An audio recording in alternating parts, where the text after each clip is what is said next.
السلام عليكم يا شباب. حقيقة أنا سئلت أكثر من مرة، وقعت في إحراج عدة مرات، لأني مرة كتبت تغريدة عن علاج البروستاتا وطريقة الصينية. راح أنا أعطيكم الآن تجربتي في الملاحظات التالية وأطبقها معكم عمليا خطوة بخطوة. تابعوني هذه اللحظات. كانت لدي مشكلة تعب وآلام في المثانة وصعوبة في التبول وأشياء ثانية. المهم، فكنت أعالج أكثر من مرة، كل المستشفيات لدينا كانوا يقولون لي فقط التهابات مسالك، أخذت أدوية مضادات، يخف حين ويرجع حين، ما أعطاني حقيقة نتائج جيدة. بعد بدأت أقرأ عن زيت القرع وكذلك الفصفص القرع أو زيت المرنقة، وكان يعطي نتيجة لا بأس، كان يخفف، ما كان يعالج علاج قوي جدا، لكن للأمانة بالذات زيت القرع كان فعال. خاصة أحد الزملاء كان يجيب لي حبوب من ألمانيا، من صيدلية في ألمانيا، حبوب عبارة عن مستخلص القرع نفسه، أو حتى الفصفص القرع أو الزيت القرع. ويوم من الأيام كنت في الصين، وكنت مع زميل لي صيني، وهذا صيني طبيب ومهتم أيضا بعلم الطب الحديث والطب التقليدي. فجرتنا السواليف عن المثانة عندي، فقال لي لازم أنا أوديك تسوي فحوصات وتسوي الأشعة اللي هو الرنين. وفعلا سوى لي الأشعة الرنين وأخذ مسحة، فقال لي أنت عندك سرطان البروستاتا. طبعا خوفتني كلمة السرطان، بعدين قال لي لا تقلق، هذا الورم الحميد. فقلت له طيب أنا عالجت وفعلت وكذا وكذا، وقالوا لي التهابات، قال لي لا أشوفها عندي في الشاشة، بدأ يطلع فعلا تضخم في البروستاتا، وبدأ يصف لي العلاج، وقال لي عندكم علاج رائع جدا جدا، وكل أصدقائي من السعوديين إذا أبغاهم يجون للسعودية أبغاه منهم هذه العشبة. إيش هي بالضبط؟ بدأ يدور في الجوال إلى أن وراني صورتها، قلت هذه زيت الخوة جوا، وهذه معروفة عند البدو هنا ويعرفونها.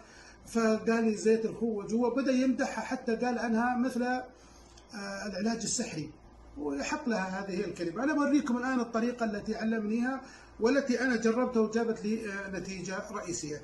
المكون الرئيسي لدي راح أكتبها أيضا لكم. المكون الرئيسي أعواد الخوة جوا، راح نطلع الزيت حقها، وكذلك الزيت الزيتون أو زيت القرع، يمكن لو حط ميكس بينهم، وكذلك أيضا هذا اللي هو المكون الرئيسي. إذا أعيدها: الخوة جوا، أعواد الخوة جوا، وزيت الزيتون أو زيت زيتون وزيت القرع. الحقيقة ما عندي الآن زيت القرع، راح نستخدم زيت الخوة جوا.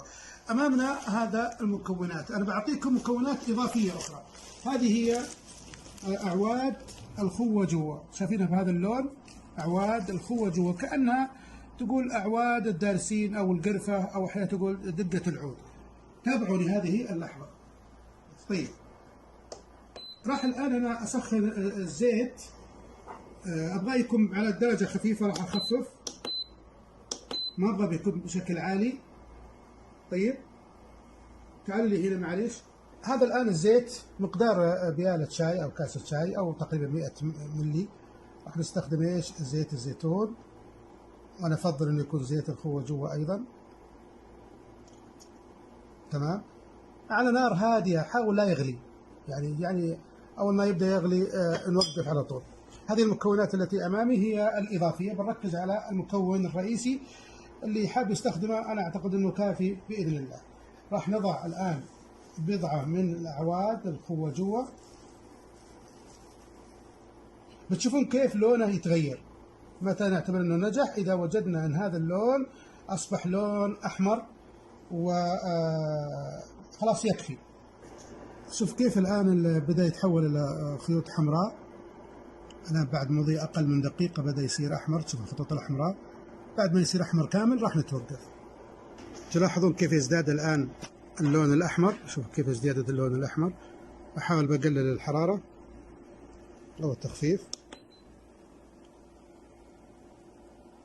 أيضا بقلل زيادة على رقم 1. تلاحظون الآن صار الزيت لونه أحمر تماما، أحمر قاني جدا. خلاص هذا يكفي الآن. نلاحظ الآن كيف نصفيه.